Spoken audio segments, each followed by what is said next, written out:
Hello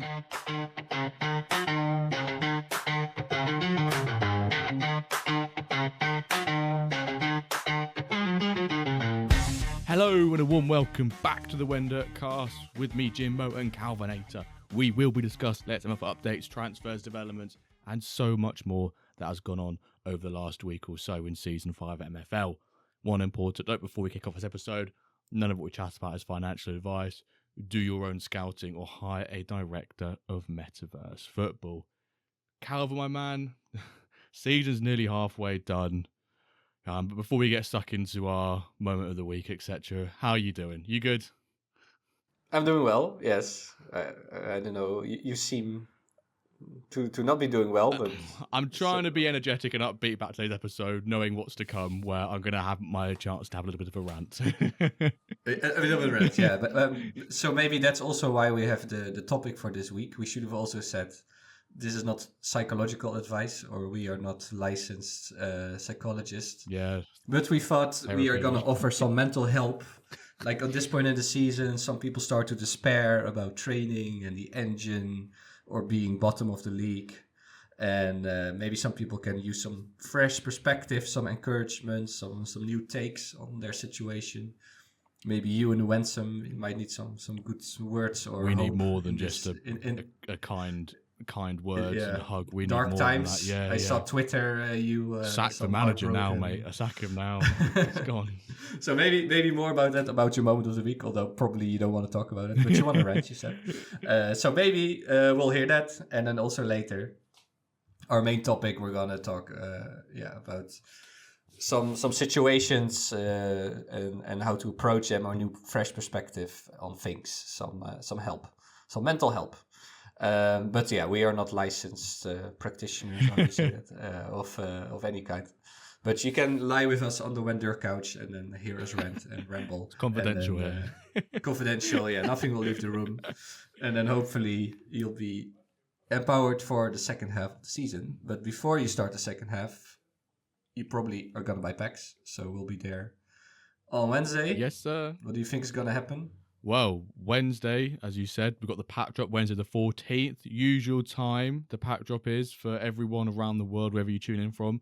As always, us at the WenDirkCast will be streaming, bringing the hype, starting 1 hour before that pack drop. So for those of you in Europe or, in the UK, say 11 and 10, we'll start an hour before, etc. You know the drill by now, folks. You know the drill by now. Interesting, though, they've increased the pack quantity by 500 packs across all scarcities. That's a lot of packs, but people want packs. Yeah, they need packs. I think what's most interesting is they've increased the rare quantities. They've increased that by another 25, which I thought was interesting. Another 175 standard, another 200 limited, and another 100 kickoff. So maybe this unprecedented demand is still continuing. Because some may argue maybe we've not felt like there's been many new users, but obviously they have all the data and they know all. I think they look at some of the stuff they look at is around the clubs to player or user to player ratio, and it's quite low at the moment. So yeah, or maybe they're preparing for the big retirement waves in a few season times as well. There's lots of things to consider, but it's gonna be fun. Yeah, and after each drop, we always see, I just missed out, or it locked me out and I didn't get it. So there's always people who couldn't buy it, and hopefully now everyone can buy it. Yeah. Plus, you see all the floaty flipping, so that means there's even a higher demand, people wanting to pay even more, and maybe they're not able to grab them, or they just want to have more packs. So it's good to increase the supply a little bit then, I think. So let's see. Hopefully Wednesday, no problems, no logging out. It could be a bit slow like last time, but that's okay. If it's slow, it's okay. You click, it takes a while. That's all right. And then I think also as well, just quickly, that some of the quantities may be justified. Like I'm just looking at an uncommon player price on Floaty. There's some selling for a single uncommon player selling for $60, $59, which seems. Is it selling or listed? No, purchase $59. Oh, wow. Less than 15 minutes ago. That's so crazy. I think, in my opinion, that's pretty high. Yeah. So definitely. maybe they're trying to bring a little bit of those prices down as well, but we'll see. Yeah, or it's like also sometimes new users, I think, getting confused with standard packs, uncommon players, mixing it up. That is one thing to... There should be some wording. Yeah. But yeah, let's see. Very curious for Wednesday. So let's talk moment of the week. I just want to do one last quick piece of housekeeping. Stream Discord. No, not the streams. The streams are always great. Thank you to everyone who tunes in week in, week out. You are superb, and I love you all for tuning in. Obviously we've got the Paris meetup happening in a couple months' time, the 5th and 6th of July. I just want to reiterate, folks, if you've not responded via the form and you want to come and you definitely know you can come, please do so, because if you don't respond to that form, basically you don't get the official invitation to come. So please make sure you fill out. And to quote Lucas from this week's announcement, we'll only send out official invitations to those who'll fill the form. So if you want to come and you're not filling out the form, make sure you do, because otherwise you'll be disappointed when you don't get an invite. Yeah, if you want to stay in the loop. And you get to touch Calvin's hair in person. Like, who doesn't want to go do that? Who doesn't want to go, like, touch his head and, like, oh my God, it's real, I'm already afraid at the end of the night, every couple of beers in, everyone will be going home. You know when people, like, is it PK every time they won the league would cut the net off the goal, or, people do it in basketball, they take the grass from the pitch. Everyone will be getting their scissors and take a little snippet of your hair and take it home. A relic, and it spreads to all the air, all the corners of Europe. Well, let's see. So then, moment of the week for you. Whoa, this was going to be really, really tough. Really, really tough. Until today, when my second and third club, with one game left in the cups, have now qualified for the knockout stage. So that's an Iron Club and that's an Ice Club. Well, that doesn't really matter because it's all based on strength, but that's a Rivals Cup and I think an Aspirants. So it's some positives. I've made a couple changes. We'll get into those later. But from a Wyverns point of view, it is absolutely turgid. And I'm pulling my hair out, in the trenches with my hairline anyway. But I fear that I might have to go and shave it all off in fear of just the amount. I'll be doing a Pep. I feel like give it a couple more days and I'll be doing a Pep Guardiola. And you'll see me on Wednesday on the Pack Drop stream with scratches all over my face, looking like I've just had a mental breakdown, which could quite possibly happen. But my moment of the week is 2 of my 3 clubs have qualified to the knockout stages. The Wyverns are in the bin already. They know where they're qualifying. It wasn't a priority. When I saw what was happening in the league, I've got to stay in bronze. So that's the priority. But is it, there's a little follow-up, not to torture you, but is it, you were of course projected already, like bottom? I think we projected 10th, I think it was, a 10th out of 10th, yeah, like kind of like the bottom teams. So it's not like totally unexpected, but you also felt like you lost or tactically, or it's like struggling when you look at projections, there's only 10 overall difference between like 10th and 3rd. So it's not like it's out of the window that I could easily go up. But I'll talk about it later in more detail. Okay. Yeah, maybe you can be our first patient for Engine. First and last, could be the only one speaking about it. like panic mode. Okay. Cliffhanger. Go on, what about you? Has your week been better, Calvin? Definitely better, but yeah, I also stacked a lot of teams, so it's logical I'm doing well in the league. But then the cup, you would say, okay, then in the cup you face your real opposition. And today, when we're recording on Sunday, I just won all 5 cup matches, so 5 out of 5. Is there a name for this? How do we call this? Like the Grand Slam or the Cup Slam? Or we'll just call it a good day at the office. A good day in the cup. Good day at the office. No, I'm happy. I'm happy with that. And also kind of qualifying or almost qualifying with. Everyone still has a chance, which is also good to qualify. So maybe even 5 out of 5 qualified would be my dream. But let's see how it goes. Definitely happy with that, and also the league. Although last week I was a bit, how should I say it, boasting that I fixed the puzzle and I won my first 3 games. I clicked a few buttons and I got lucky on my tactics. Exactly, that whole thing. And maybe I got punished for that because I did, after that, a lot of draws and losses. Humbled. And one win, I got humbled a bit, yeah. And one win, I think, against the number last, who has a very bad team. So I did get a bit humbled. Maybe I didn't fix the puzzle, but I'm still solid mid-table, not threatened by relegation yet. So let's see where that goes. I think I can really judge it after the first half of the season finished. So on Wednesday, Thursday, next week, another update. Did I really fix the puzzle? Was it luck? We never know. So, okay, dev updates. Where are we with the dev updates? Not the longest dev updates in the history of the world, but some good things there. Such as the improved tactics UI about dragging and dropping players when setting your tactics. A little bit controversial. Not everyone, I think, is too happy with that. But maybe we'll talk about it in a second. Then the engine. So Quentin started working on the next version of the engine, and some important improvements such as the goalkeeper behavior. I think this is something most people talk about lately, that the goalie is acting pretty weird, so they're looking into that, and apparently it has been improved. And also the marking system, a lot of complaints about it too, that it's often weird when defenders always seem to lose the attackers, and there's some unwanted marking switches, so that should be prevented. And free kicks will be less likely to be blocked by the wall. And then below it says curved ball mechanic. So could those two things be combined? That you Roberto Carlos style curve a ball around the wall. That maybe we can see that soon. I can't wait for some initial iterations, some crazy goals where it'll be a bug. But, too much curve. Someone will kick it out and it'll go out for a throw and it will just go yoink, and it will just go flying in, and 90th minute loser or like winner, and you're going, what has just happened? Yeah, that would be funny to see those bugs. But this is good though. We need to see a bit of that. That's realistic.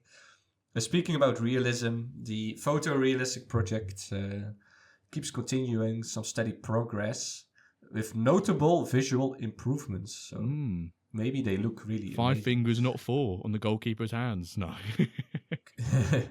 Maybe 6, even better. You can stop more balls. Hashtag 6 fingers. What about the dragging and the dropping? Some people said on the mobile phone, maybe it's a bit... I just want to also, before we jump into this bit, and it's on topic with this feature, I'm not sure how much of a coincidence it is. I think it probably is a massive coincidence that it was Work the Space, who was on the MFL Ramble last week, or this week, depends on when you're listening to this. And he mentioned that's something a feature he would like to see.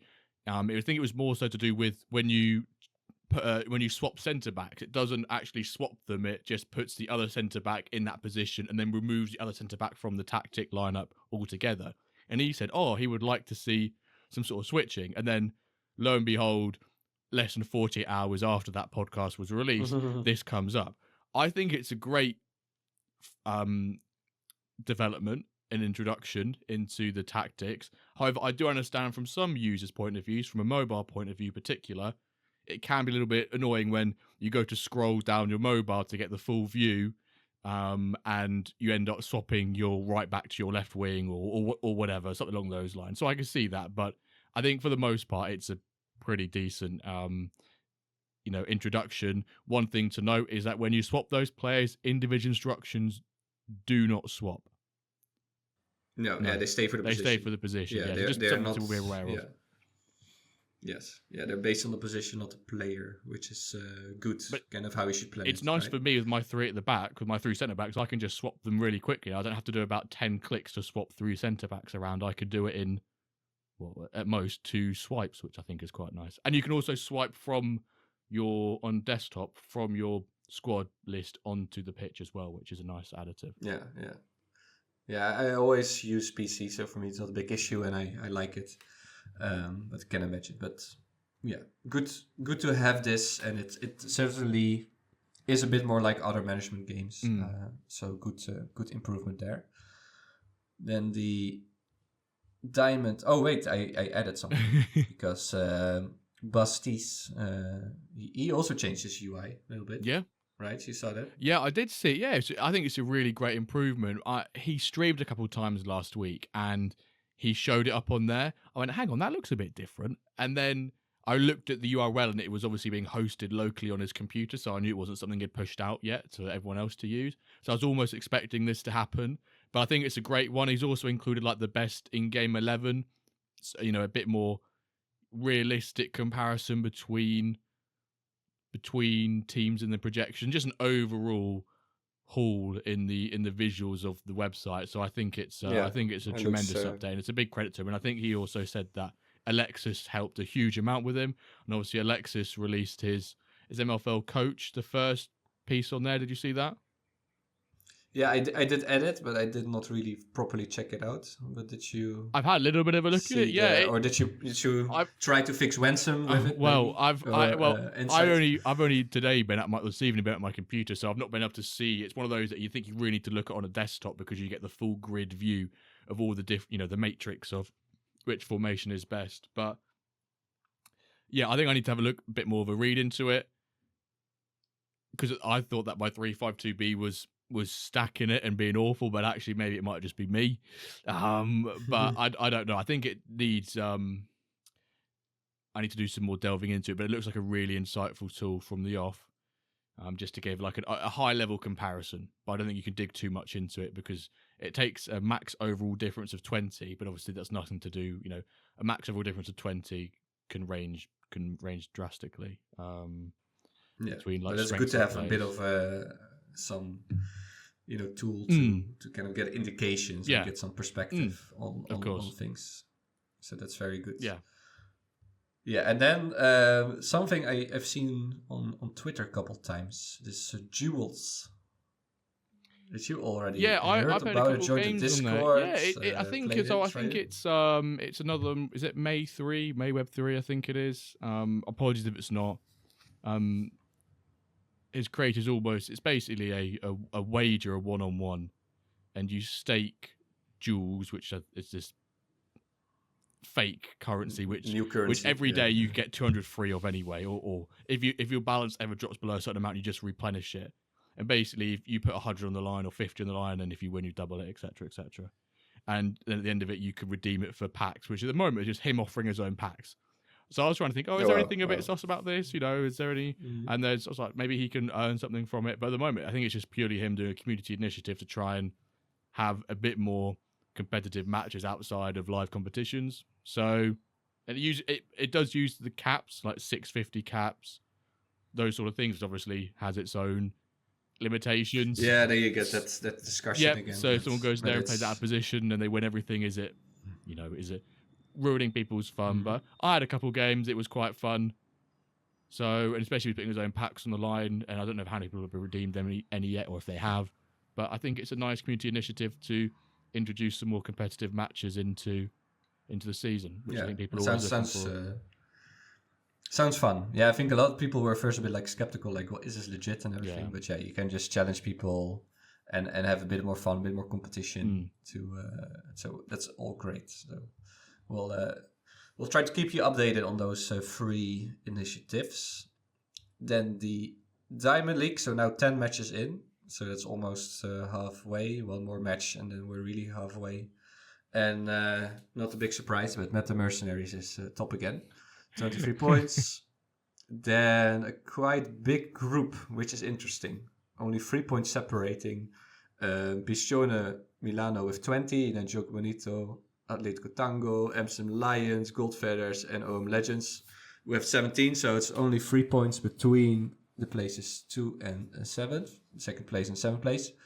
Then 3X, Roma, Eric's, Atletico Ciudad de Mexico have a bit of a problem. 6 points at 10th, Samba 2, 5 points in 11, and Diamond Heist. Yeah, we had Nep on last week, so we know that story.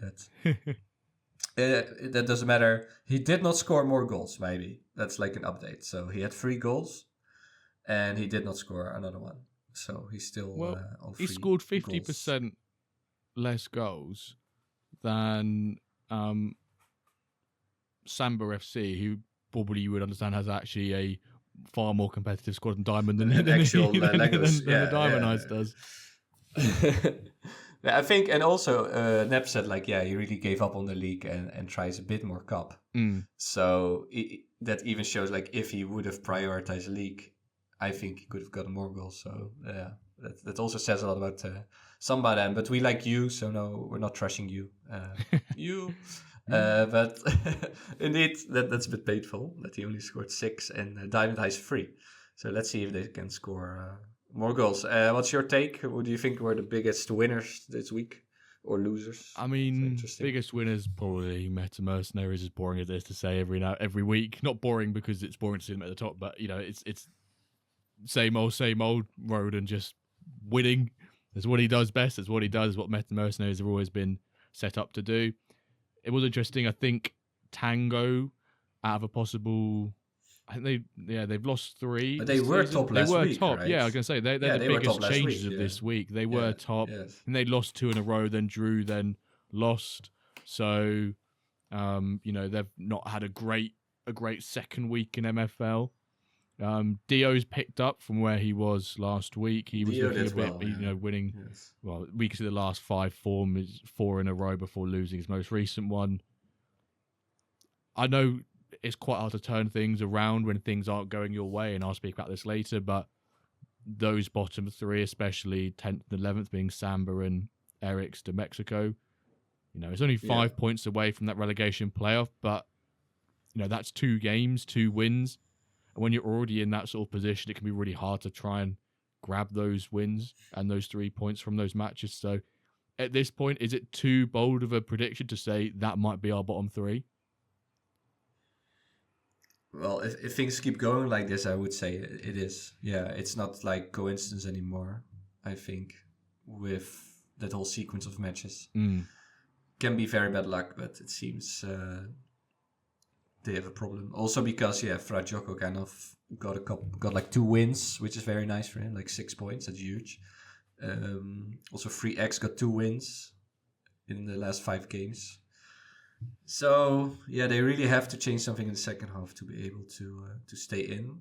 But I think apart from that, as you said, kind of the natural order restored itself. So, Meta on top and then Bistio in a second. I think those are the 2 best teams. OM Legends, kind of, they lost a couple points, but then that whole group, Joga, Tango, Lions, maybe Gold Feathers is maybe the surprise there, being 6, but it looks pretty much as expected, I would say. One thing before we move on to market moves and you do your lovely spiel on the market moves. It was brought to my attention. Well, wasn't really brought to my attention. I read someone's message. I guess therefore it was brought to my attention. It was brought to your attention. It wasn't directly someone coming to me. That Sturgeonator listed his diamond and platinum side, albeit for 5,000 and 3,000 respectively. However, is that him just putting some feelers out there? Am we overthinking this? Is there nothing involved in that? But with the current, let's say, dollar to MFL or MFL to dollar ratio and how much you can say sell rewards for, I think some people maybe done some maths and it's actually not bad. And with the team, I think you get the full percentage apart from maybe like 10 or 12% on Sturges, Yoga Benito. So, am I looking into this and reading into this too much, or is he just putting some feelers out there? I feel like also like Scrub, for example, does this, like that he pretty much lists everyone for just like, this is the price where I'm allowed to let him go. This is like really the offer I cannot refuse. I think that's what Sturge did, right? Like he just listed for like, this is my offer I can't refuse. And so if you're willing to pay it, you can get it. And then I'll reinvest and maybe get another team to Diamond, which is pretty much possible with his kind of players. So I can imagine, and who's going to buy a Diamond, Like you can get MFL, but are you going to get the Legos? Are you going to get can you, like with now Nep with Diamond Highs, can you get a squad together? To keep them there. So, plus, are you even meeting the minimum requirement? So it's quite risky to also just buy it. But I think it's just his offer I can't refuse price. And why not like have it out there so that if someone has an impulse, like an Akane comes along, that you are the one popping up as the cheapest club. Makes sense, I would say. So, not too worried. Just something to point out that was quite interesting. Oh. Coming to arrest me. Yeah, I was going to say, he's too good looking, Crimes against MFL. Crimes against MFL. Oh, boy. They are having a field day outside. I should have closed that window, I think. I'm leaving that in, that was great. Okay, let's do market moves. Maybe that was the signal, you know. You keep talking too much. That's Jimbo's role. You have to keep moving. So let's hear the market moves. I announced last week I'll do a bit more quality about one new user, and then we move on to the other market moves. So not a list of 50 guys. So my new user of the week, I like funny names. So LeBroke James. I picked him. He is from France, so I thought that was a great name. But I also think he did a couple of smart moves. So it seems like he didn't buy club packs, but he bought 2 clubs of the market, an ice club and a stone club. And now this means that he also is already playing in season 5. So I think that's pretty smart. And his best team is now a team from Toronto, Stone Toronto license. He did call it, seems to me like some kind of Slav Serbian name, like FC Vukojebina. But I'm very happy because his logo has a llama or alpaca. I couldn't really see which one, but I think llama as an animal. And I like that because we want to see more animals than lions. So the llama is very welcome. So welcome, LeBroke James. Then the market moves, common limited, X Devirat. He bought a lot of common limited, also quite some higher prices, like 57 left back, 26 for 10 USD. So is like that the new market, or he just likes to have some guys in. Also rare players. I saw 408. He's trying to sell some older guys. So there's like a market for buying older guys and selling older guys. So, for example, he sold an 82 CDM 27-year-old to Tone for 98 USD, and then he listed it again for 106. Do you think that's worth it? Such a tiny margin. That's like if you sell 98 and then 106, and then like that's minus the MFL fee. I'm not even. Yeah. Or do you have like $3 guy? Well, you don't know. That's You do that 10 times. It's a strategy. The trading strategy is a strategy. I do feel like it's almost too much effort sometimes for what you get. Plus, is there really then a buyer's market for that extra, still that older guy? Because the older guy buying market is kind of small, I've got a youth premium sale that I would like to bring up in this part of the uncommon/rare players. Okay, go for it. Brought to my attention by a good friend of the pod we had on recently, Barky McLovin, aka Jason. There was a 68 rated 16-year-old purchased yesterday. It was, I imagine, because of its age being 16, was open during the pre-season drop. At the time of that being messaged to me, which was 24 hours ago on the Saturday, so Saturday 10 o'clock, 11 o'clock, 9, 10 o'clock UK time in the evening, he had already gone up +2 overall in the season. That 16-year-old 68 rated player was purchased by Nags. I can't remember his full name. Do you want to have a guess how much he was purchased for? It's more police coming. Yeah, this might be a crime. How much this has been purchased for? So 16-year-old, 68 rated, and has already gone up +2 so far this season. I would say 120 or something like that ballpark almost. $250. No way. Yep. That's crazy. 200. Yeah. Larry Caldwell, 6'4". Not that makes anything to the price. But a youth premium splash. Yeah. I replied back to Jason and said it's certainly a punt that many will be keeping a close eye on until probably Christmas, when he might be 20, he might be 22, 23, and he's currently gone up +2. Is that a bit of a? I'm very curious. Yeah, but $250,000 on a risk. Ooh, I think there's. But I think this is also why people keep buying a lot of those limited and common packs. Like if you get a 16-year-old in there, which is a very higher chance, since I think there is chances, and then you can really sell it for a huge premium, which covers a price of a couple of packs to buy more of those packs, common packs on floaty. So I think that's really the youth premium there. Crazy. I think that is a definition of youth premium at this current time. Until we get more data, that is youth premium. Look up a dictionary or the thesaurus, the definition, whatever it is. It is Nags' $250 purchase of the 68 rated 16-year-old. And if you're listening, if you're listening, Nags, good luck to you, and I hope he progresses into a legendary for. I really hope he does. But it is a hell of a gamble. Mm-hmm. Well, Nep last week was talking about content, Nep, keep a list of those dudes, follow up in a year and see where they got them. It's a bit like the FM Wonder Kids, the Freddy Adu. This is where are Freddy they now? Adu, that sort of thing. Where are they now? Yeah. Let's call this guy the Freddy Adu case. Let's see where he ends up.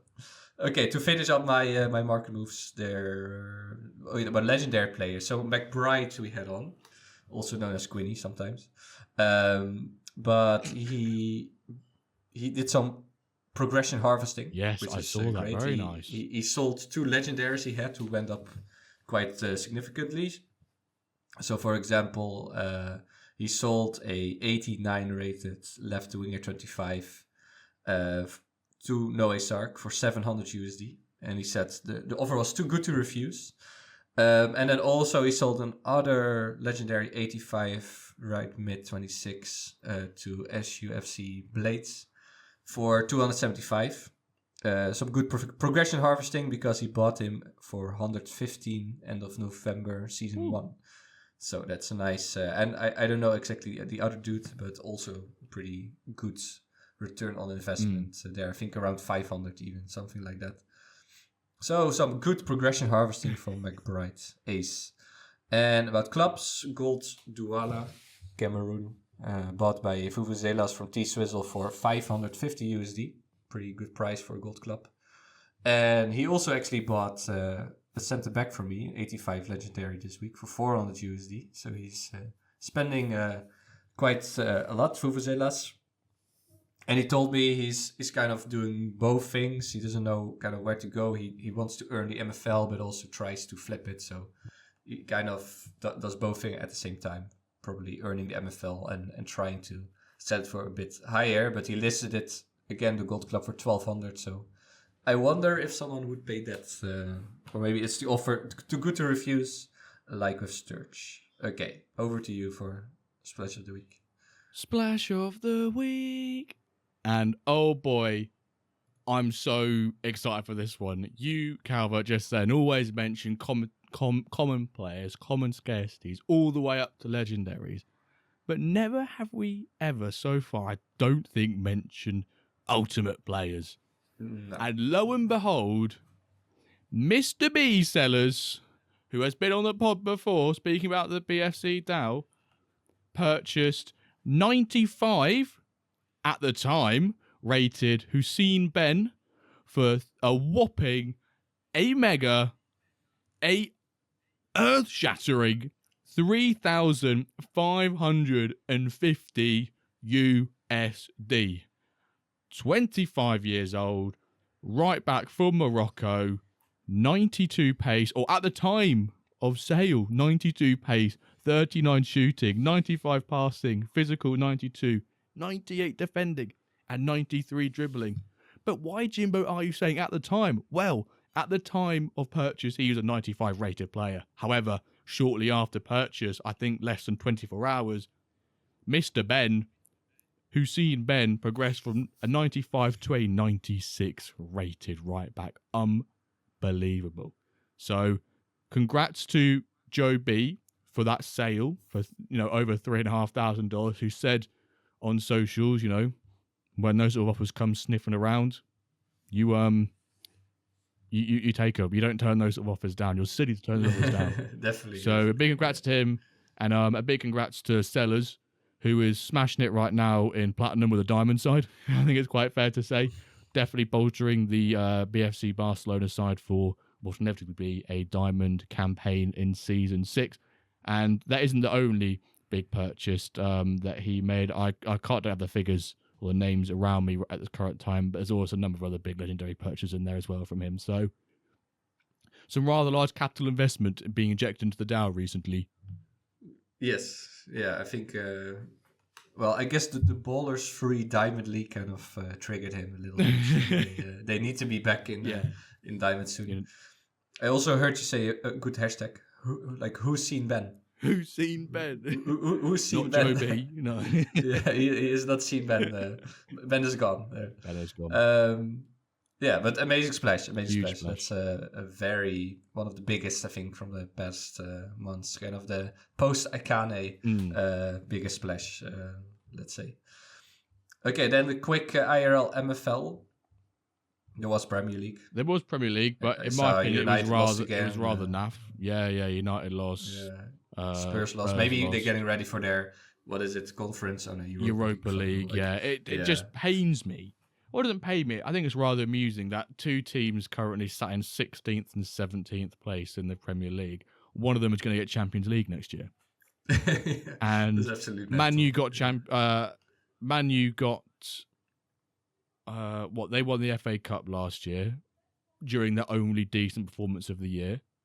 And now they're going to get they probably will beat Spurs, even though Spurs have beaten them, I think, 3 times this season. It's just a Spurs thing to do, to beat a team many times in a season, have all this pressure, winning your first trophy and saying, I'll win trophies in my second season, to go then play Manchester United, who probably will have their best game of their whole season, because let's be frank, both teams, especially United, have been absolutely woeful this season, and then go get Champions League off the back of it. So it's going to be, I think it's the 21st of May that game kicks off on a Wednesday or Thursday night. So yeah, let's see how that goes. But my RMF, I want to talk about the El Clásico. Yeah. What a game the El Clásico was. I actually didn't realise the game was on today. So early on a Sunday, so usually it's sort of like, towards the end of the evening, like Saturday on Sunday. Yeah. And I looked at it and I thought, Madrid up 2-0. Looked on Twitter and people were like, yo, the El Clásico is living up to its name. Well, what do you mean by that? Halftime 4-2 Barcelona. Right, oh wow. From a 2-0 deficit, reversing that to 4-2.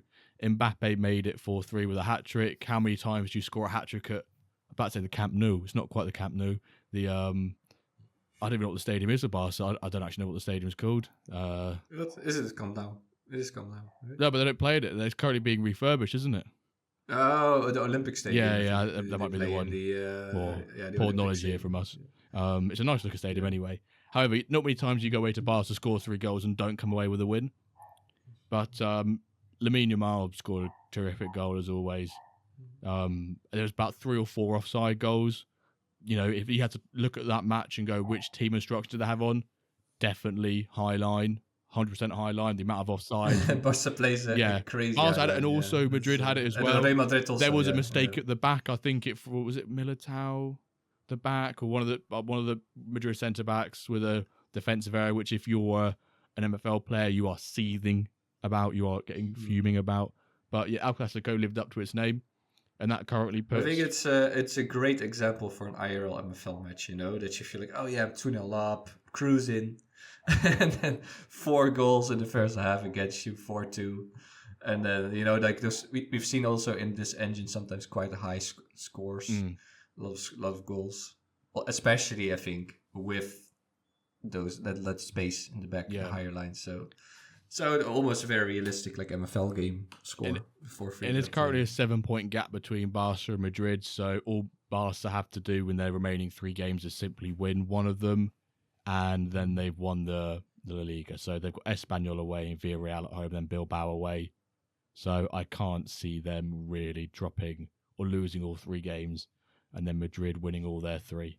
No, I think it's Barca's in the bag. Yeah. So let's say congrats to Barca right now. Although we could give them the WenDirk curse. Yeah, I think they will win. I want to talk about the Dutch title race. I don't know if you saw the scores there, but it was a pretty crazy day.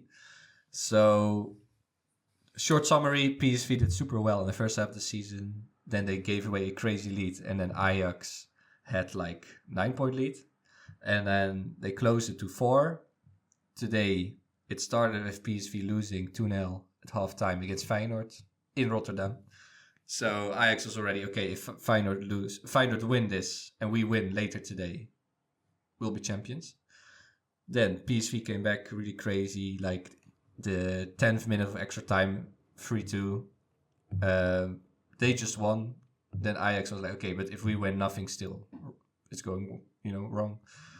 Then for the first 60 minutes, they didn't score a lot of chances. Then NEC scored 3-0.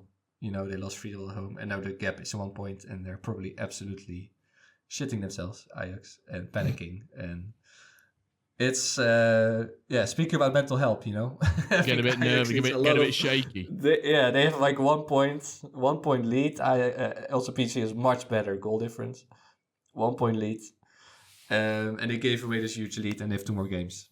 So, amazing title race, really cool, and yeah, that's how football works, you know. Yeah. One team just gets 3 points in extra half, and you don't score, and then you lose, and the other team does score very effectively with not so much XG, and then you suddenly are about to lose your title almost. That seemed to be secure. Yeah. So that's football. That's the beauty of the game. Mm-hmm. So Ajax definitely needs some mental help. And now we're going to talk about MFL mental help. Because why did I want to talk about this topic? Sometimes when I see in general or on Twitter or people are, you know, it's a bit complaining, or it's a bit like, you know, they're being a bit panicked, or they're a bit afraid, or they have some kind of realization. And I think sometimes it helps to kind of get some facts or look at it from different perspectives, or hear some people's takes on it, how we deal with it or how you could deal with it. So I just wanted to talk about that, kind of a fresh new topic. Get off our chest. And we have our first patient, Jimbo. The safe space for everyone. well, I have like kind of seven kind of questions or like kind of things people say. And then we can talk about it, how to look at it. And maybe I don't know if the first one applies to you, but sometimes people say the engine sucks, or the engine is broken, or even the engine is rigged. That's, I think, my favorite.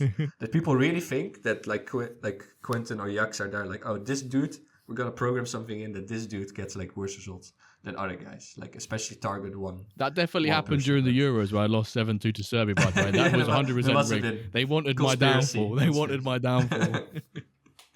Okay, but like, I mean, engine sucks is fair. Engine is broken is fair. I don't know. Do you think this is the case for Wensum right now, or is it different? So before I get into my rants or unload my feelings on you, Mr. Calvinator, I do want to sympathise with people who do get frustrated by the engine, because I will say that hands down this season has been the most frustrating for me, the most, to an extent, demoralizing. I felt the previous 4 seasons I've done quite well. I've kept the same tactics throughout. They've worked pretty well. You could argue overachieved last year, and then suddenly this year I felt like I've just ran into a brick wall, and I'm struggling to, I can feel like I can understand why, and I go, oh, maybe that's the reason why. Make a few changes, and then nothing happens. And of course there can be some arguments, maybe your team's just not strong enough, strength creep, yada yada, but when my league is as competitive it is for the Wyverns, in my opinion, on a personal level, this is the worst engine that I've experienced in the 5 seasons, just because of how I felt I've not really had much of ability to change what's happening in it. But obviously, it's a zero-sum game. There'll be managers out there who feel like it's working tremendously well for them. But the thing that frustrates me is that my tactics this season have just I'm lost for words. What worked so well last season and worked pretty well for 4 seasons in a row, seemingly this season cannot do a single thing. And that's where I'm left going, that, you know, that sucks a bit, doesn't it? So that's where, and I've seen people on Twitter, or X formerly known as Twitter, also say that. I think that's where, you know, you said earlier this sort of conversation stems from. As MFL grows, you're going to see more people be vocal about it online, not just on Discord, but also on Twitter as well. I'm not going to name names of who I've seen people post, because you know who you are. I'm not calling you out because, you know, I've said, like, sack the manager. I'm struggling. The engine's not so great for me on a personal level. But one thing, for sure, it's definitely not rigged. But I definitely sympathise with managers who are having a tough time, because I'm one of those. And I had to say, with the Wyverns, I'm struggling. 3 at the back this season for me, I'm getting ripped to shreds with. I'm getting ripped to shreds. I made changes, and I was 2-1 up in a game yesterday, and I conceded in the 93rd minute. which rattled me. Not because of a last minute concede, and this is something that Eric actually has been quite hot on recently, is where we'll be given, say, like 2 minutes of added time. And I know it's a minimum added time before you get into it, Jimbo. It's a minimum added time. We have no time wasting in this game. And I've had games going minimum 2 minutes, and it's running into 93rd minute. I'm going, ref, call it, ref, call it. They score, and I'm sat there going, you're fucking joking me. So that's when I'm sort of, in my head, I'm going, it's rigged. Yeah. I know it's not. Yeah. But there's just, it's seemingly for me, 3 at the back has just been rinsed this season, for me, in bronze anyway. I could go on for ages about this, mate. Just my own stories. Everyone's like, shut up, Jimbo. Stop talking about... No, but it's fair. And also, maybe the new current engine version doesn't work, and to what used to work for you. So, of course, that really sucks. And I think the engine sucks thing is fair. Yeah. But yeah, I think the biggest kind of the most important perspective, what you said about zero-sum game, is also just everyone plays with the same engine. You know, everyone has to deal with the same engine. So we all have to figure out. And sometimes you get lucky, and apparently it's like a good combination, and you got very unlucky, and apparently something changed, and the 3-5-2 that was so good in the past iterations maybe doesn't work well, or you can't get it to work anymore with your setup with the you used to current have. setup, it feels there's a few things I've changed, like with centre backs being out of position. What will happen sometimes, I'll have a centre back. There'll be a centre back, the middle centre back. The goal kick will come towards him. He will be stood still. My left centre back will be marking a striker. It won't be the middle centre back that challenges for the ball. The left centre back will be like, run towards the ball. The striker then heads it on to where the left centre back should have been, and the striker's then through on goal, 1-on-1. And I'm going to myself, why is that centre back? And I thought maybe it's because I've got trigger the press on. And maybe, just maybe, when you've got trigger press on, a centre back from a goal kick likes to go crazy. Turned it off, still think same thing's happening. So I'm a bit confused. But I think it's when you see those out positioning pieces with the centre backs, the goalkeeping has been very speculative this season. I think that's probably a polite way of saying it. On the streams especially, we watch along. Dubious decision making from some goalkeepers, which is obviously why something that's being addressed. Yeah, but again, everyone has to face that, right? Oh, but maybe of course, for some people, of course. It's so I think that's the best thing to remember. Is like, okay, we all play with the same material, kind of the same engine, and also that at a time. I mean, it's not too unrealistic. It's not but also unrealistic for everyone. Yeah, it happens in real football too. Sometimes refs let attacks finish, let the attack finish. I'm not and concerned then I by think that that's what happens. Yeah, but I think that's the big thing. How have you found the engine this season then? Because what I asked chat on stream, I think it was Thursday or Friday, I said stream, and it must have been about 25, 30 viewers at the time. I said, chat, can you give me a number between 1 and 10, 10 being great, 1 being absolute pants? And I don't think the highest we got was a 6. From about 10 people. Ooh. And obviously that's a very small size, but if you had to give a number on the engine, what would you say it was? I would say like 6, 7 is like okay. Yeah.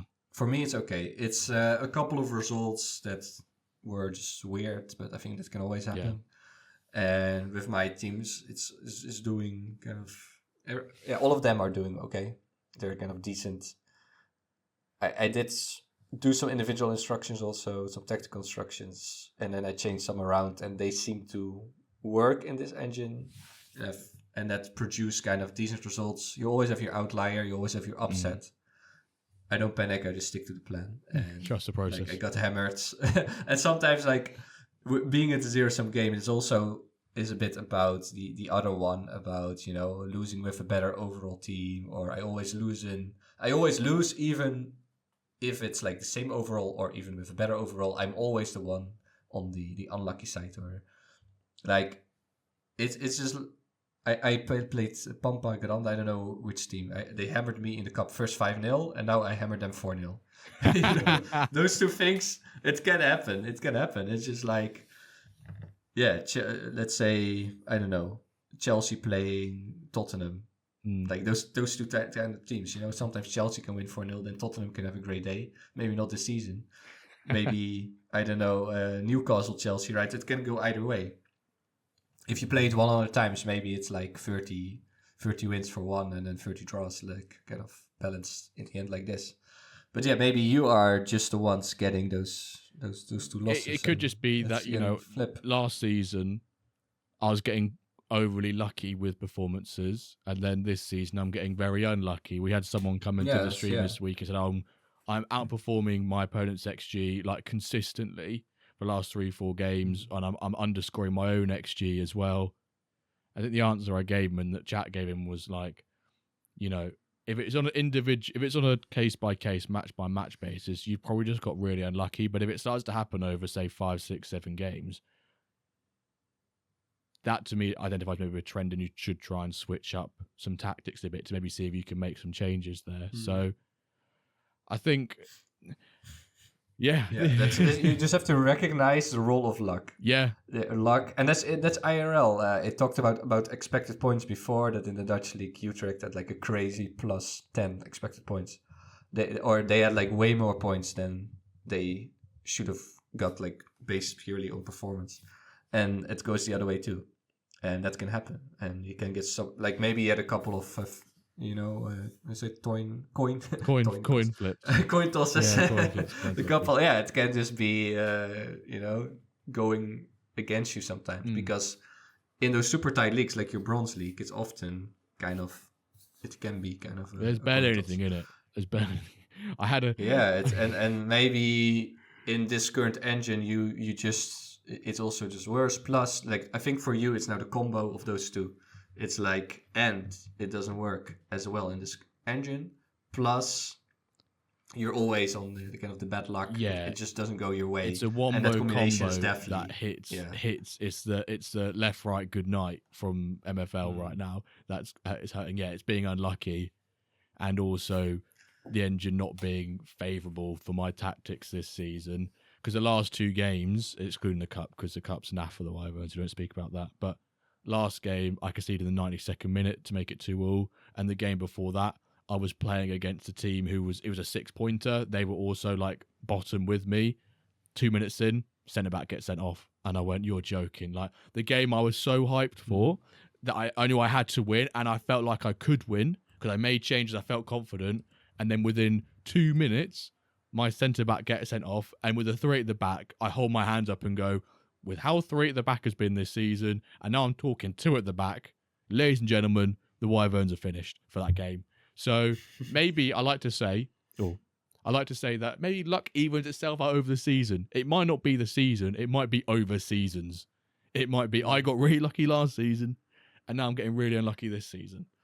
Yeah, and about that, I also wanted to give people some, perspectives and tools. I think there's also this really kind of this negativity bias, The coin flips where it went your way, you just accept as normal, right? And you say like, I just won, and then like these great upsets that you win, you're like, oh yeah, okay, fair, I'm a tactical genius. And then where it goes against you, the bad luck plus the upsets, those ones you really remember, it's like the news, right? The good news doesn't sell, the bad news is the one that people want to know. They want to have. So also in your mindset, there's a huge bias too, and then that adds up to this feeling like everything is against me. Yeah, it's that classic the saying. World's burning. It's that saying of those who scream the loudest, where those who have a negative opinion or negative like situation or argument will always express themselves more. And more often, it's typically like more aggressively and more emotionally, I think is probably the important word to use there, more emotionally. So, yeah, like I completely agree with you. Those who win games until they've won the championship rarely ever speak about the luck they've had. They go, "Oh, I was a bit lucky," but they never go, "Oh, this engine, I don't like the engine, it's too lucky for me." They sort of just accept it and you go along with it. Yeah, it's both in the community, but also and also for yourself, that you just... You attribute it to, you forget about it, you just see, oh, nice win, and move on, and not like it haunts, it sticks in your mind for like an hour, 2 hours, and you're like, why? And I got so unlucky, etc. So it's good to be aware of that. That's you tend to forget your luck and emphasize the bad luck. Kind of that tends to happen. That's also the third point I wrote down is like I'm just unlucky. Nothing ever goes my way.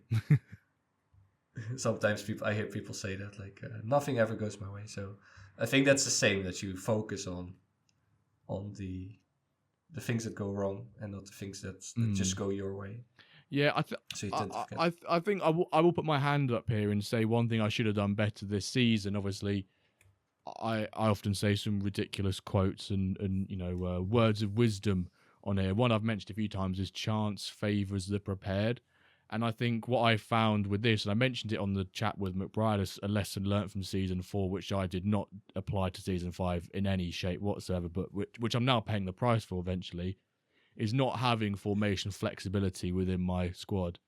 Because if I now had the ability with a left back, I have a centre back / right back, but he's pants at right back. If I had 2 fullbacks now, I could just completely change it to a 4 at the back. And then I have a plethora of formations at my disposal to try and drastically change the performances and the unluckiness / luck or improve the luck of the Wyverns. But at the moment, I'm sort of forced in a very unfortunate situation where I personally think I'm being unlucky.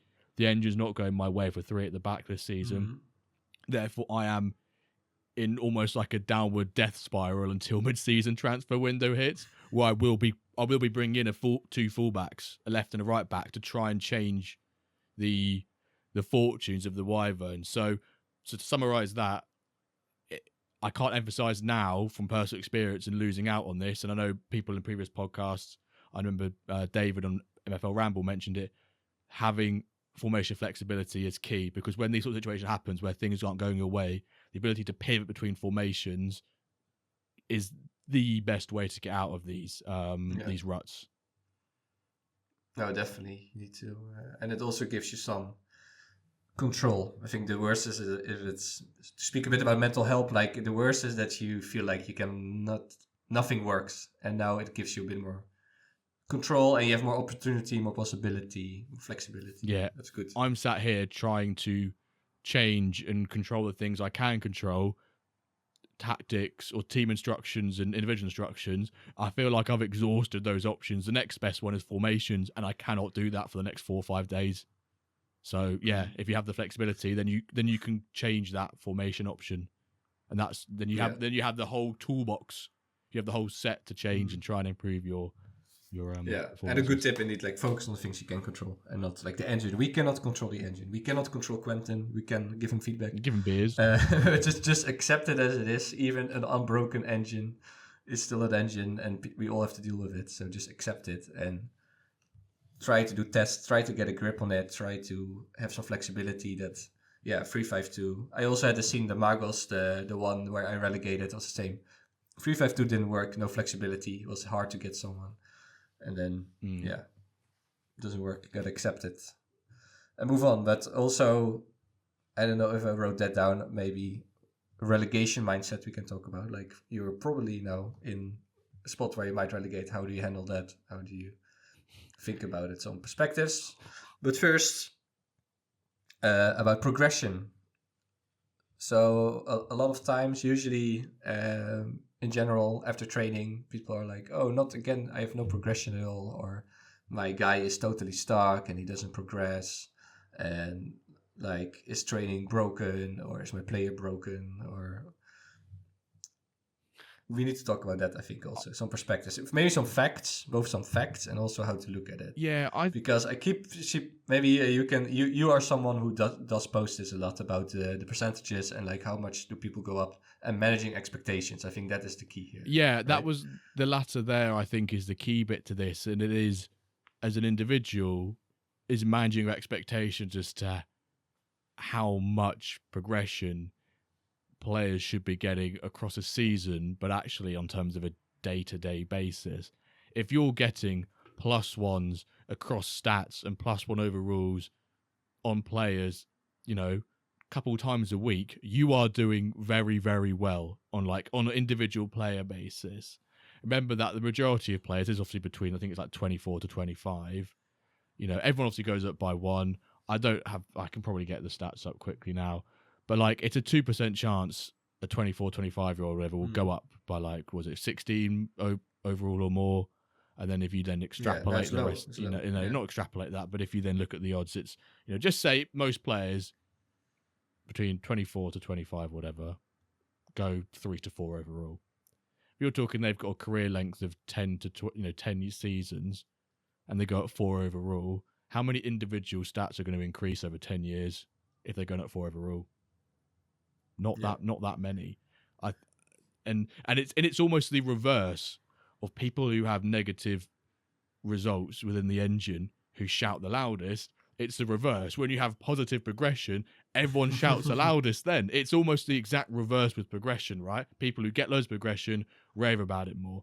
But I think fundamentally it comes down to understanding how does actual potential work, understanding what impacts training and match XP, because you have an influence on that. Control the controllables, don't worry about the uncontrollables. And then also just changing your mindset as well, and expectation about how much potential and gains and progression players can actually get on a day-to-day basis. I think is the key, on a day-to-day basis. Yeah, and here I think there's more biases. I think that's the plural that you have to be aware of. I think one is a big agency bias.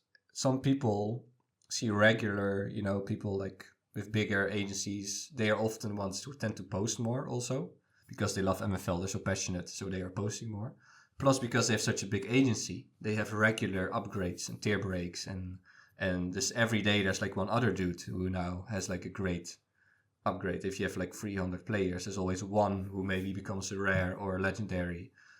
So every day you have a story to share, and then smaller agencies, they look at that and they're like, why don't I have that? But yeah, the chances is way smaller because you have a small agency, plus you just joined. So also the guys you already have probably are fresh, or maybe they're like a later mint or older, I don't know, something like that. So that's the first bias. And then the other one is the survivor bias. It's like you only talk about your successes and not about your bad guys. So everyone, and there's like how many active players now? 2,000. So every day there's like 1 or 2 guys with an amazing story to tell. It's a bit about, about like Mark Zuckerberg and all those people, like the big CEOs who they all didn't finish college.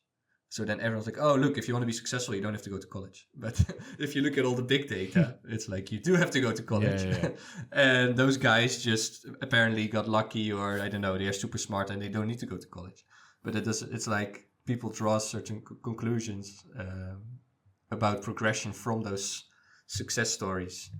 And they don't get the realistic picture. So, yeah, the realistic picture is just, every day, if you have a small agency, seeing plus once every day is special. And having no overall plus once every day, that's kind of normal. Yeah.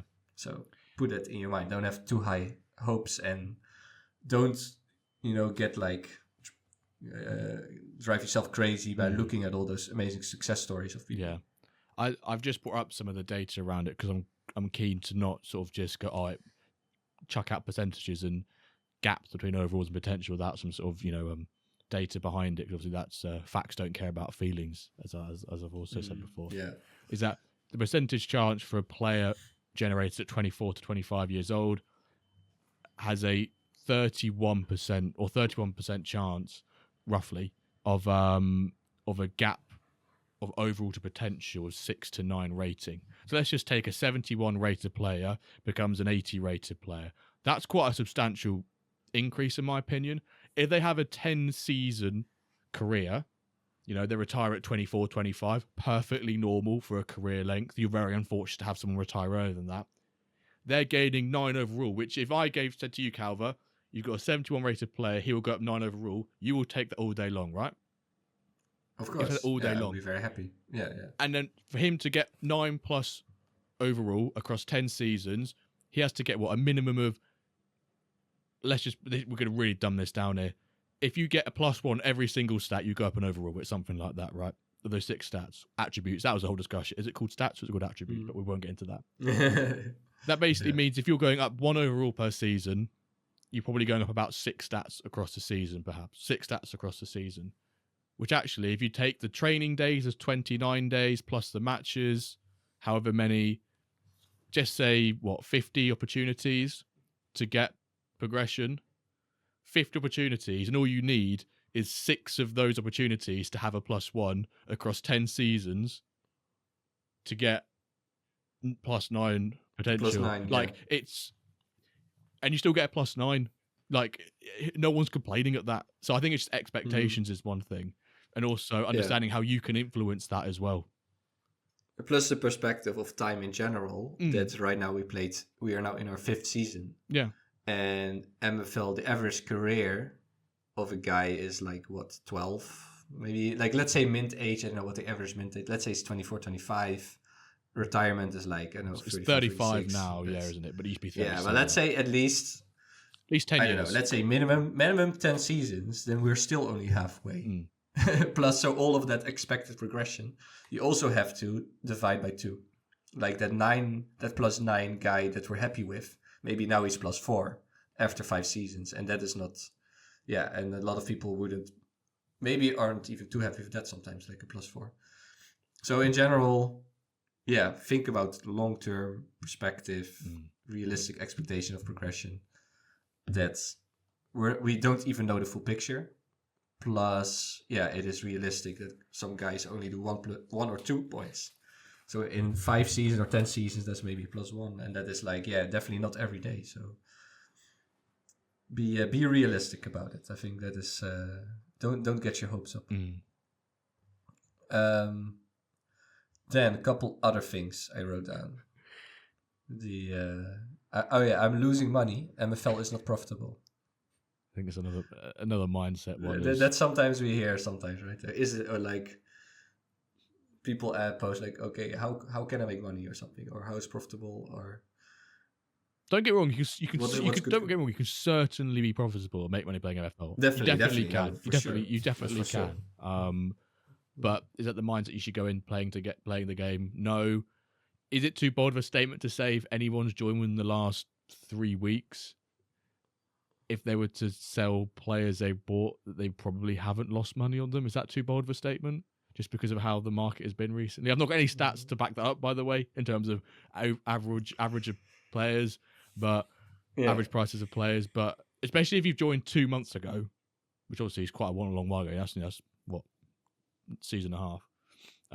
But also that's just, that's you joining earlier than today's person. But if you are concerned about the amount of money that you invest in MFL, in my opinion, you have risked too much, and you shouldn't invest that much in the first place. If you put money into anything, invest money into anything, and you immediately worry about the value of it, you have put in too much than you can emotionally deal with. Yeah. That's definitely one thing. And luckily, a lot of times also community members talk about the attitude, the approach, that you shouldn't be thinking about making a profit and try to enjoy the game as much as possible. And maybe even count all the money you put in as lost. Maybe that's also a very healthy approach. Just to say there's lost, and all money I can take out eventually is bonus.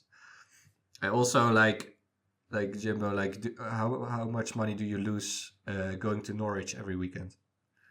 Oh, mate. You lose a lot of money, right? No, it's got to be. You lose a lot of money. You got the amount on a couple of rounds. It stacks up. And I have to watch turgid football. Maybe that's this season with Wyverns. I have all the money vested in the players, and I'm watching turgid performances week in, week out. It's like watching Norwich. But it's a really good not example. Profitable. It's not profitable. No, it's like, it's a bit also with Trump's tariffs. He's like, oh, we're getting ripped off by Colombia, and we're losing so much money to them. No, you get coffee beans in return, right? You get coffee beans, they get money. Yeah. So it's just like a transaction also. Like you get fun, you get a great game, you get a great community, you get a lot of fun, and that's why you also put money in, is to be a part of that and have great fun, and I think that is just how you have to see it. That is, and fun is the word I keep badgering on about so many times, that if you're not having fun playing MFL, then that's where we need to have a look at can you change how you're playing MFL? Can you change some ways that you currently play the game to make sure you have fun? Because fun is the fundamental emotion that you should all be having when playing MFL. Because do I spend money on Norwich week in, week out to watch turgid results this season anyway? Yes. Do I have fun week in, week out doing it? And is that fun and emotion worth so much more than the amount I spend on a couple pints with friends, some drinks, some food, etc., etc.? Of course it is. 10, 20, 50, 100, 1,000 times more than the money that I put into it. And as long as you can sort of, have that sort of emotion playing MFL, then, is that money lost if you're exchanging it for the fun and happiness that you're having playing the game? Yeah, so exactly. You bought fun with it. You invest in the fun. I think that's a good, healthy approach. And of course, you can make money, but don't make it your primary goal. It's just a nice side effect. And just see it as a football club selling a great player, and you can reinvest that funds in young talent. And that's part of the economy there. This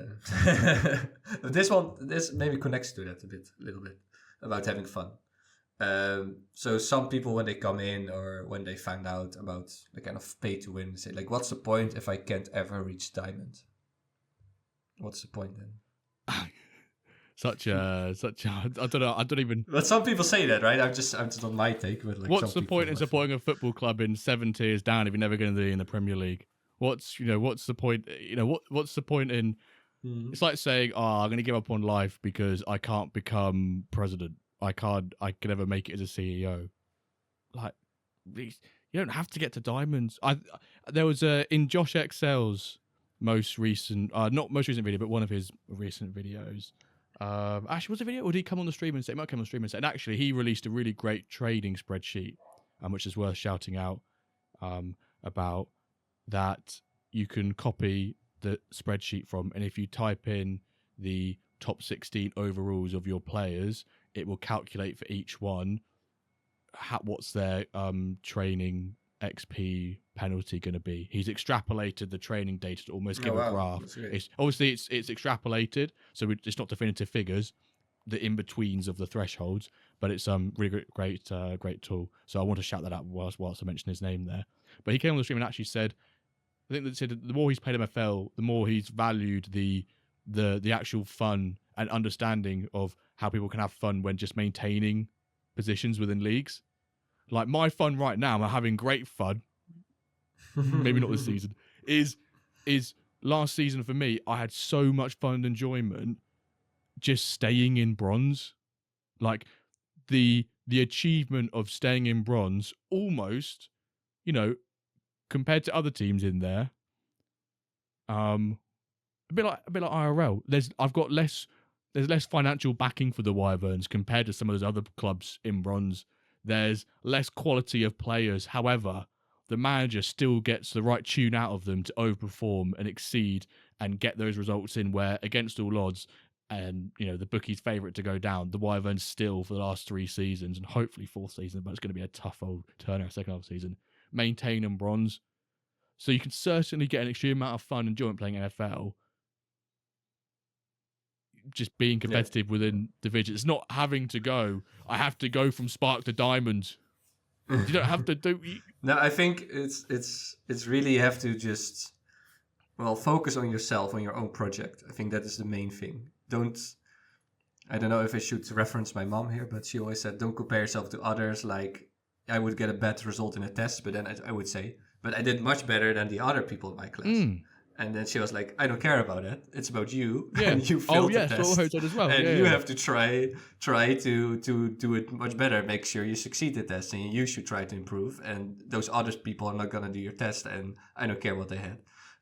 It's about you, right? So it's the same. Just look at yourself. Like, look at your own team in Iron. And now you're 5th spot. And last season you were 8th. And you try to do even better the coming season. So try to have your own goals, your own... Look at your own performance and see, can I improve? Where can I improve? How can I improve? And that should be the challenge. And the same, with like 8th tier, 9th tier, sometimes they promote to the next level, then they relegate again, and then they try to get back up, and it's a constant struggle. I can get all philosophical here. I mentioned Sisyphus and pushing a rock, but you just gotta keep pushing that rock, keep pushing that rock, keep struggling in Spark or Ice or whatever you are, and that's the fun. The struggle is the fun. It's like trying to get better. And yeah, some people will never like forget about diamonds. You will never get to iron, but so what? You're trying to do your best, and sometimes you have great successes, and you promote and you win a cup, and you beat that one team that was stacking and trying, and then you kind of sabotage that effort with that one win, and that's like a great story and a great success. So yeah, focus on personal success, your own projects, your own growth, and forget all those other teams. I would say just that should be the challenge. Comparing yourself to others is one of the, not just in MFL but also in life, is probably one of the most, or not most, it is one of the worst things you can do, because you just get jealous, and jealousy is a very cruel emotion. And and it's a trap. Like, even if you have more money, then there's always a Musk, right, who has more money. Yeah. Or even there's always someone better than someone else. There's always someone better than them. This how do you call it, like this treadmill or something, right? It's like infinite. Like, it will never be enough. Yeah. It will never, even in Diamond, then there's like new struggles or unfair, or then you say Ronin is, I don't know. That's unfair. So it will be never ending. So yeah. Then the last one I did especially for you. Why should I stay active during a tanking season? Why is that one applied to me? No. Tanking? No, thank you very much. This is no NBA, NFL tanking nonsense going on here from the. This is not intentional. Okay. Tanking's intentional. As much as they say it's not, it's intentional. Is it? Okay. But like you do see. I just want to say, like, you do see this sometimes, that like you have this one team in your league and they did pretty well, and then at some point they get frustrated, they give up, and then they don't rotate and they get hammered and they really end 12th. Apart from the fact that the forfeits will maybe take away all your MFL, so you should stay active, but also just from a gameplay point of view. Yes, there is. Yeah, the two reasons why you should stay active. If you're going to not play at all, obviously the forfeit piece comes into play. You don't get any rewards. However, there is a kind of loophole where if you contract the players to yourself, if you contract the players, then you can. I think there is some loophole there, but I can't remember it off the top of my head. I think they were like trying to sell the club then. Oh yeah, maybe trying to sell the club. It might. Right. But if you're not the reason to stay active is to try and achieve a position as high as you can to earn more MFL. That is probably that's one, that is, in my opinion, the one of the more important reasons. Secondly, I guess it could influence progression as well. Thirdly, I guess almost from a community, let's say blacklist perspective, you may put yourself on those names if you're like, oh, I'm not rotating players or I'm not being active, and managers will go, I'm not going to loan to you anymore. That could impede it. There's a couple of things that come to my top of my head. And I also just try to prepare for next season, and even if you feel like you're gonna relegate and you do bad, like, apart from the progression and the rewards, and there's always space for growth and just getting a bit more. Maybe use it as testing, see what works, try to experiment, get some guys in, try to learn more about the game, do some surprising things. Like, you have now the opportunity. Then just use it as like for next season, I would say. So chance favors the prepared. Get those plans. Start writing out the plans early. If you can get, it's also fun. Like if you get hammered all in 10 matches and then you totally switch it up, and then if you can get a result out of that, with maybe even a crazy park the bus thing, that could be also great fun to then and upset a bit the whole league with it. Which, I mean, there's enough incentives to keep playing, but I also had lately, like, a bit unrelated, but there was some guys at very high progression. So I was like, wow, they keep growing fast. And then I checked it, and it was like a team with only 11 players. 6 were mine players. who had so great progression, and they were not rotated at all, and they're now at 60%. Oh wow. So Okay. Rip. yeah, Rip. so yeah, that's why they got so much progression, because they were just they were playing all the time, and now probably they're gonna enter forfeit territory and they're not gonna play. So that can also happen. Yeah. About chance favor the prepared, but all right. More. Maybe let's do a little conclusion. The main mental To health wrap up, in MFL conclusion. mental health tips. Mental help or mental health. I don't know what we should call it. Mental health or mental health. Something along But those lines. what would be your main tip? I think so. Some key takeaways is if you're feeling this way about the engine this season, or any seasons in the past, in the future, in the present, probably more importantly, the present or the future, is that you're not alone in how you feel about the engine, how you feel about, results not going your way. On a personal note, I completely sympathise with those people who feel like that, especially if, they feel a bit unlucky or the engine's not so great this season. Everyone will have their season, I guarantee it, where they will be unlucky and they will be angry and frustrated at the engine. Everyone will have it. It's just about the timing it comes to you. The engine is constantly in development and it's not in a mature state. There's also that to bear in mind as well, the expectations as to how the engine performs. And yeah, I think that's probably how I'd like to, on a personal note, conclude this. Anything you'd like to add on to that as well? Well, just to repeat a couple points, is just know that everyone deals with the same situation. So indeed, you're not alone. Everyone has the same engine. Everyone has the same struggles. That's one. And then, don't compare yourself to others. Focus on your own agency, your own growth, your own mini successes. And if you look at other people's progression and other people's MFL and other people's money they put in, and then, it's not going to make you very happy. So try to focus on your own successes, own growth. Yeah. And I think that will give you great satisfaction if you can, get your team from spark to ice and get a couple of talents who you kind of develop and then can sell and then reinvest and focus on that and not on what, I don't know, Ronan is doing in Diamonds. Don't care about it. Yeah. That is not important. Very well said. And one final thing I'd actually like to point out here as well is a bit like anything when it comes to you having problems or anything, speaking out and asking for advice from other people can be really valuable as well. This sounds really cliche and quite cringy to say it, and we're talking about MFL, a video game here. We play online with the managers.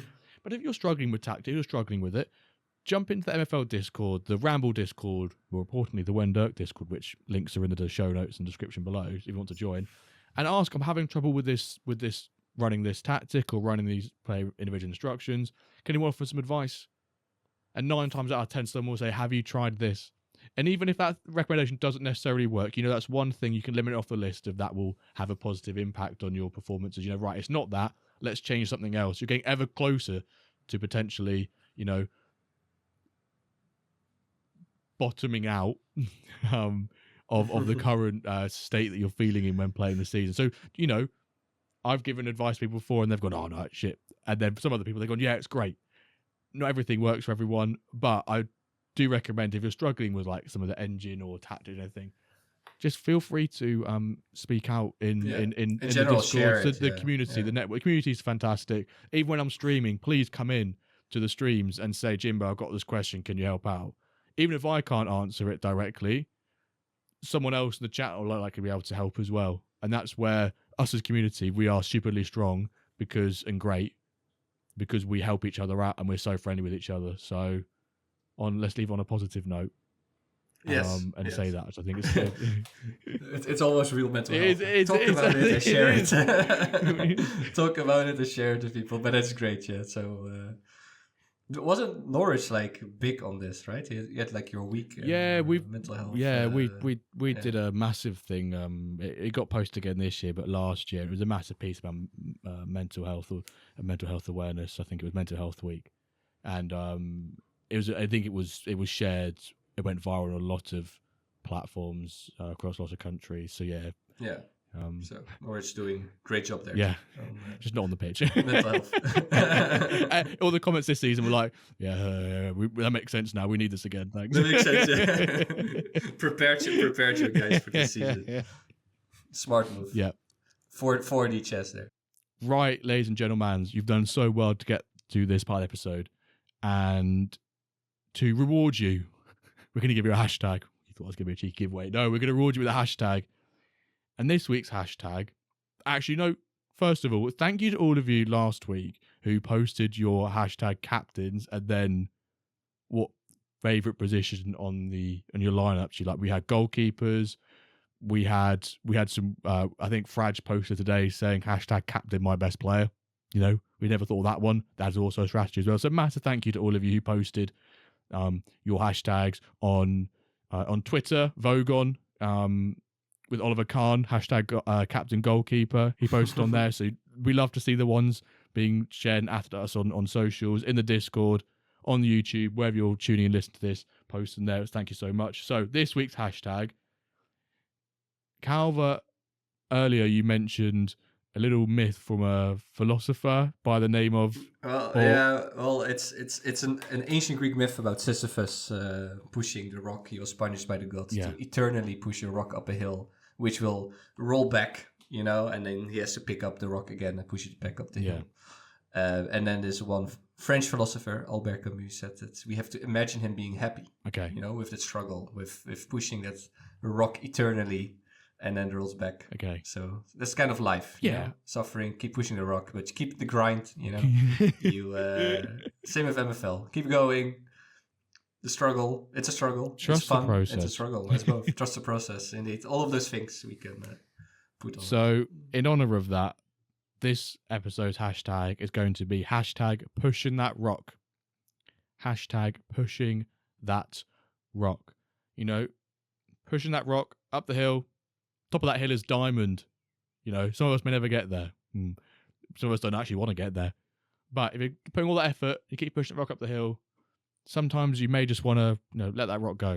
But if you let that rock go, you've got all that struggle of getting it back up to the same point again. Hashtag pushing that rock. Hashtag keep pushing that rock. Anything related to pushing a rock. Hashtag pushing that rock. Right. Enough of that. Great. It's been a wacky episode. We've got some really great stuff with people coming up over the next couple of weeks or so. If you've not responded to the Paris meet, get responding if you want to go, and definitely know you can go, because otherwise you will not get an official invite. And we don't know what that's happening, because we want to meet as many of you as possible so we can touch Calva's hair. Pack drop stream on Wednesday. Make sure you're there, because who doesn't want a chance at winning free rewards, MFL, packs, players, all that sort of lovely stuff, and watching people open packs as well. Maybe we'll get some big upgrades on stream with more packs being available to people. Hashtag pushing that rock. And yeah, right. Thank you all so very much for listening, and we'll catch you this time next week, an episode of the WenDirkCast. Thank you for listening.